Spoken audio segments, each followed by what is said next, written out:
The rarest weapon in Minecraft is found directly below spawn on this seed, or you can get the best biome combination or the ultimate challenge beaten for you already. The right Minecraft seeds give you access to these and you'll know exactly where they are. How do you do it? Is this actually cheating? And when will it stop? Let's answer those questions today. And let's start with a seed that will give you a fairly minor boost by comparison, but it is absolutely fascinating because it looks like it wants to drown you, but it's actually just offering you very easy access to an ocean monument. Usually having one of these by your spawn could be as much of a detriment as it was an upside, but this is not just access to an ocean monument that you can come back to later, it's an ocean monument with one of these found right in it. A ruin portal comes with a ruin portal chest, and so that means enchanted tools, flint and iron immediately available for you. Also, if you're worried about killing Elder Guardians, don't worry, this seed will literally do it for you, and so you can take that loot if you want to, or you can just take your spoils of war and head straight to the nearest mushroom biome, which is fun. But still, we have to give it a 1, because as great as having 2 structures at spawn is, let's be honest, if you're picking a seed based on them helping you, you probably want something more like a village. So here is seed number 2, type in if you want to, or check the description, and you'll find access to a savanna village that's in a mesa biome. This is great not just because it's 2 biomes mixed together at spawn with a structure with all of the goodies of trading and the iron golem that comes with that, but also because there is a second structure tied directly into this. Can you guess what it's going to be? It is one of the most useful early game structures you can find, and it's just over here past the savannah tree. That's right, literally seconds away from that village we spawned in, you have an abandoned mineshaft, so free railway, some additional wood if you want it, but far more importantly than either of those things are these minecart chests you'll find around, and some of which will contain food, some of which will contain even things better than that. Do you want to get some of the rarest loot in Minecraft, as well as have one of the most useful structures? Well, this would be a good seed for you, but despite that, it's still just going to be a 2 because you can get this same combination just a little bit better with free. I like this seed because it looks like not very much at first, and then you see some interesting things in the distance, and then you look back this way and you see, oh, there's also a jungle right here. So a really nice mixture of biomes, forest, plains, desert, and jungle, as well as a river and a savanna if you're counting, as well as a mesa over there, that tiny little biome over there. But what's even more fun than all of these biomes right at spawn is what happens when you head to the village. Because in exchange for just having to walk a little bit further away from spawn, you get a desert temple right over here, and you get a village, but it's not just any old village, it's a village with the aforementioned mineshaft variant attached, which means that you not only get all of these— wait, what is happening to this house over here? I didn't do this. This is just how the seed spawns it. But you get some weird villager houses, which make it look like maybe you've committed some arson. But trust me, it's their fault for not being subscribed to the channel. Greater than 99% of house fires happen to people who aren't, by the way. But also it's the fact that you get glowberries, name tags, and redstone immediately from the surface mineshaft chests. And there's so many of these. It's gotta be the mineshaft that's messing up this village, right? I mean, what is happening otherwise? It looks like the house has legs, but it still can't reach the ground. I apologize very dearly to this villager. He must be distraught, but what his feelings are don't matter to you if you're just trying to get your hands on all of these lovely things. Or if you're looking for a reconstruction project. But yeah, here's another chest, and in it, here's some lapis. Just immediately free on the ground after spawn, and that's before we even talk about the desert temple. But we'll talk about desert temples later. Because in the meantime, you're gonna have to pay attention to this next seed, which really has to be seen to be believed. You spawn at 0.250, which means, yes, you're 35 blocks below the ground, which is actually a really good thing because right down here is a ruin portal. You can use this ruin portal to get immediate access to a pickaxe, but also there happen to be trees down here, one of the biggest problems of spawning this high up, so I'd recommend grabbing a couple of those because you're going to immediately put on these shoes and dig down. There's this oddly flat plane that you can see right here. It doesn't extend all around in each direction, and this tells you one thing that you need to know, and that is that directly below here, just a few blocks down, you're going to find one of Minecraft's most unique and newest structures. It's a trial chamber. I recommend not fighting your way through the very first layers you come into, because immediately getting into a trial chamber with a pickaxe and with some wood in hand is actually very, very solid. But it's also incredible because of what's just behind this door over here. You'll find yourself in one of these trial rooms, which anyone who is familiar with will know there is an ominous ominous vault waiting for you, and because Minecraft in the most recent update changed ominous vaults to be deterministic, that is to say if you know a seed has a heavy core in it, it always will, then you know that if you are the host of your world, every time you use this ominous vault for the first time, you're guaranteed a heavy core. This is one of Minecraft's rarest items. That's not just my opinion, I'm gonna die, okay. Okay, well, clearly not that lucky, right? Only a 5 out of 10 for helping me, because although it gives you Minecraft's rarest weapon, you do still have to work for it a little bit. And you know, sometimes I like a bit of working, that's why I love this seed so much, but I know some people would say, yeah, that's not perfect. I would rather it be that even if I was, you know, like missing some fingers and missing some brain cells, I still should be able to get the overpowered things. And so for you, let me take you to the next seed here.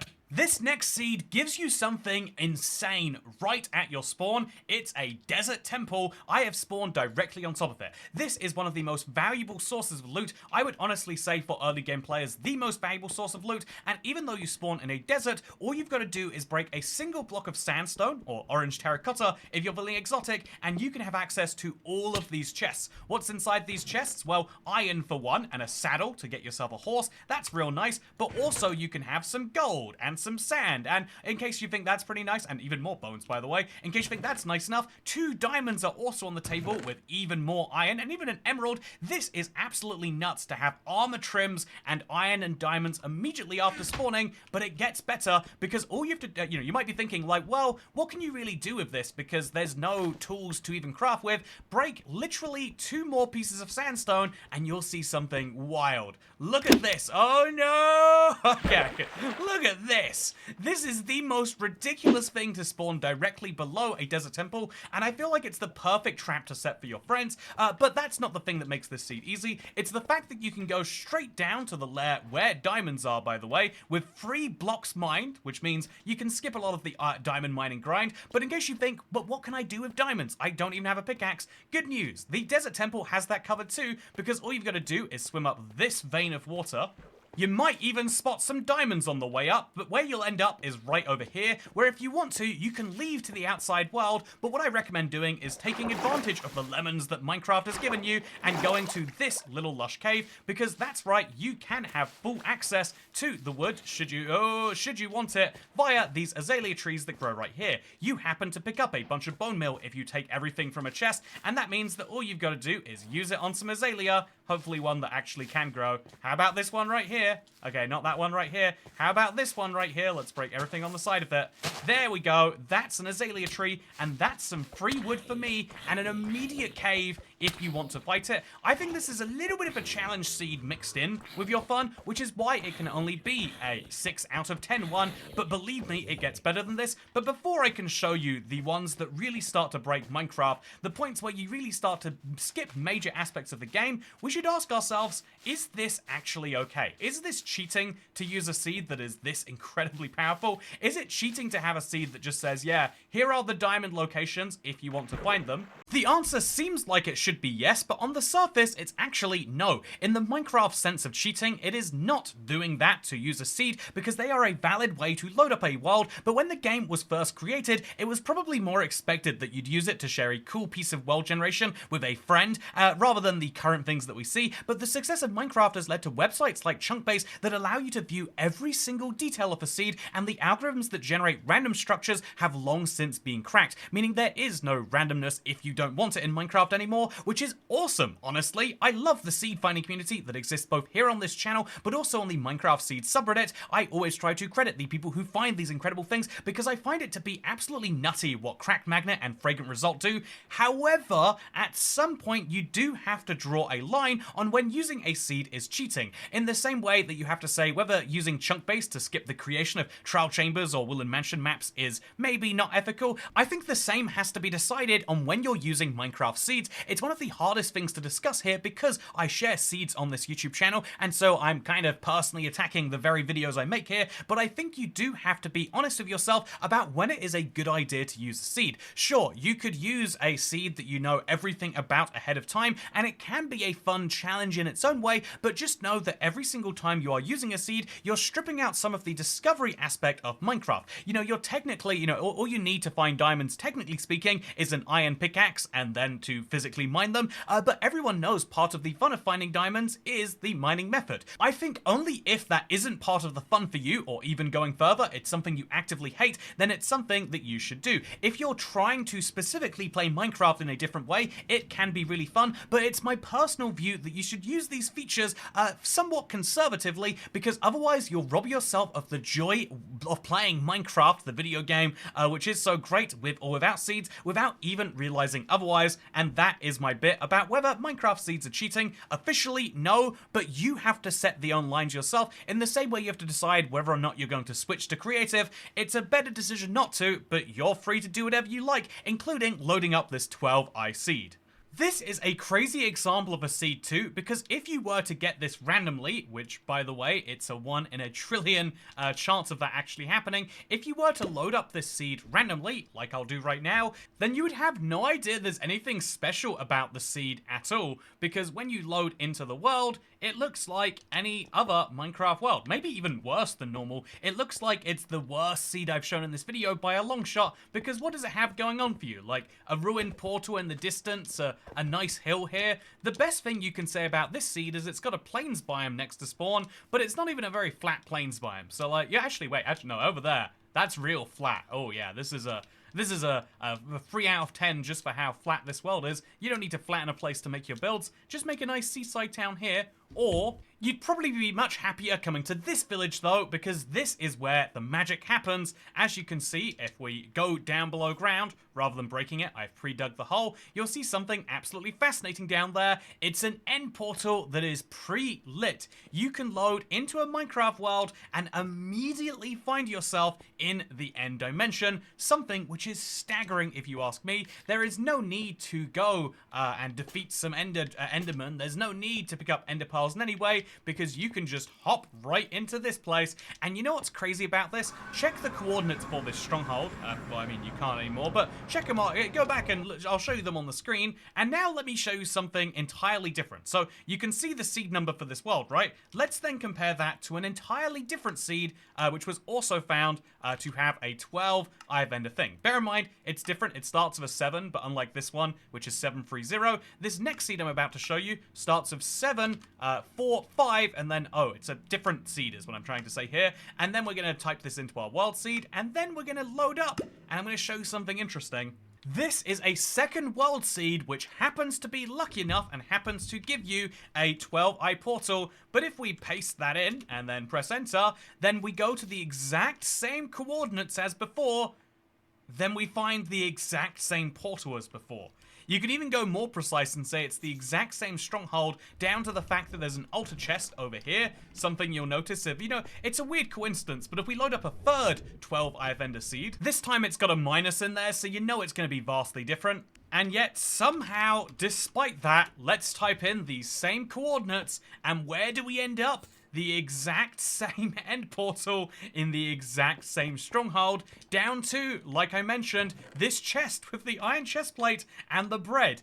What is happening here? How are there 3 12 Eye of Ender seeds found? This is a 1 in a trillion chance, but even more intriguingly, how do they all end up with the exact same stronghold? At first, you might assume that this is just the way that 12 Eye of Ender seeds work. There's no way of getting one without having this exact same, chest over here with this exact same stronghold layout.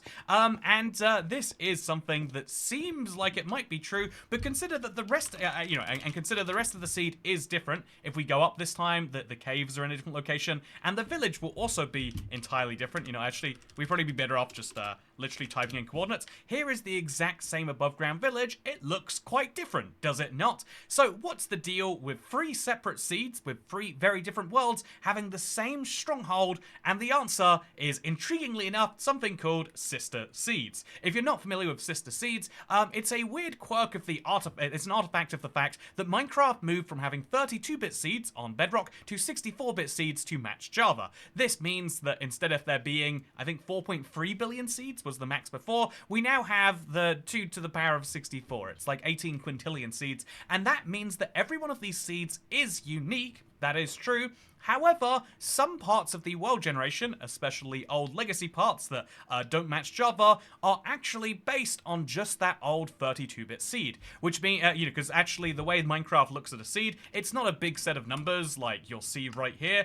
This is the set of numbers that it's being displayed to you as in, I think we call that what, like decibel 10? Base 10, I guess, is the correct way. I was going to say hexadecimal, but there's no letters. But it's displaying it to you in base 10, but it's actually just seeing it as 64 zeros, but only 32 of those ones and zeros actually determine where the stronghold is going to be and what the stronghold is going to look like. Meaning that every time you find one stronghold that you really like, you can actually find that exact same stronghold again on 4.3 billion other seeds, which is kind of crazy to be able to say, which means that actually there's not just one seed which has a 12 IF Ender portal found. There are probably many more to come, by the way, but there is actually multiple of them. There's 4.3 billion, actually, to be precise. I feel like multiple is underselling that. There are 4.3 billion seeds with 12 eye portals on them, and almost all of them look like this. This is the most convenient one found so far, but that's why, even though you might find another 12 IF Ender seed for Bedrock, almost certainly it will be this one under this village, because there's only 4.3 billion different ways that a stronghold can generate, and it just so happened that one of those happened to be a 1 in a trillion chance. Other worlds probably have them further away, but this is the closest you'll probably ever see a 12 eye Ender portal, which is crazy if you ask me. Speaking of things that are crazy if you ask me, let's now move on from this wild case of sister seeds onto one which is an even crazier bit of programming issues, because you might be familiar with the infinite Minecraft seed, but you might not be familiar with the fact that you can use this to get yourself some enchanted golden apples. Here is one of Minecraft's infinitely repeating seeds. It's one that you wouldn't even know looking at on the surface is that, and it's one which looks particularly interesting because it's a mesa biome intersecting with a jungle. That means you do get a jungle temple, which is really fun, but it also means you get some intriguing other fun things because of the fact that lots of structures that probably shouldn't be repeating are. So to show you the first example of these, let's go underground roughly here, and let's show you what you can find. So if we go down to layer 23, zoom, go in there right now, dig in, doing my best, we'll find something very interesting to me, and that is this. And then we just go a few blocks forwards, you'll see something very interesting. It is a mob spawner, or a dungeon as they're officially called, but it's one with moss for the roof, and it's one with glowberries around it. Except the really interesting fact here is what's inside this chest. There is a very small but very real chance that when you open one of these chests, you'll find a golden apple. Oh, this is a regular golden apple. Can't believe I've been cheated this way. And so if we continue going 16 blocks in every direction, what you'll find is another one of these same things. Oh, it's a golden apple. That's nice. This is something which is really cool if you ask me. Being able to duplicate the exact same loot over and over and over and over again is something I find to be incredible, to say the least. However, a golden apple isn't really aiming that high, is it? You could get creative with this, and you could find dungeons which have the other side disc in them, or something similarly rare, and all you'd need to know is which direction you've got to break 16 blocks, exactly one chunk in, to find more of these, and boom, you'd be able to get a second copy of other side, and then an infinite number of buckets and the like too. You can use this for all sorts of silly things if you really felt like it, but I've got my sights set on something even wilder, so I'm going to have to try out a lot of dungeons. Oh, here's one that's interesting. If you get an enchanted book, will it be the same each time? Or will you get a slightly different enchanted book? Let's find out by breaking all the way to the next zombie spawner and seeing it's knockback, but without smite. It must be random each time, meaning you can get an infinite supply of enchanted books, which honestly feels like it's not too bad. Although the ones you get in dungeons seem to suck, so maybe not actually. Okay, so here is the wild thing. This is a normal Minecraft seed that you can just type in and you'll find an enchanted apple. This has been done before, of course, but what hasn't been done before is the idea of linking this together so you find an second enchanted apple, and then you just get your pickaxe out and you go mining another 16 blocks. And you know what you're going to find if you keep going in the same direction? That's right, another one of this exact same mob spawner with another one of these exact same chests and a third enchanted apple, and then you can do this kind of continuously and endlessly, and as long as the dungeons are generating, they won't generate in air, for example. You do need there to be actual place for them to generate into, but as long as you're in a part of the world where a dungeon can generate, it will generate in the exact same way, and it will give you another one of these, which means you can get a lifetime supply of enchanted golden apples in 10 minutes tops, maybe. This is something which is wild, and which gives you a bigger advantage than even the 12-eye seed, because, you know, that is just skipping a part of the gameplay for you. This is giving you an item that is so powerful, they said you shouldn't be able to come across them consistently. They should only be a rare drop, but here I am with 5 of them in survival. And that is the nutty thing about this. Should you choose to take it, this seed has some OP roots out there, but they are, like I said, there for you to choose. Does that make them more or less fair? I guess that's the decision you get to decide upon for yourself. But for now, I'm just going to enjoy picking up enchanted apples. And if you enjoy, this particular video, I have a quick little pitch I'd like to make for the Timeless Adventures. Did you know this is a brand new thing coming out on Tuesday, and it's going to allow you to have old-style console worlds with all of the beautiful things that entail with the high structure density. And if you're looking forward to, if you missed that since the console edition days, you might be looking forward to it. It is going to be available very, very soon, and I recommend you get your hands on it, partially to support the channel, and partially to support Agent Mindstorm, who makes the console aspects pack, as it will allow people who play Bedrock on consoles to relive a little bit of that console edition nostalgia, something I think is beautiful, and maybe you do too. With that said though, I hope you've enjoyed this video. I hope that you had a very good one, because I'm gonna have to see you next time. Goodbye. Oh, surprising.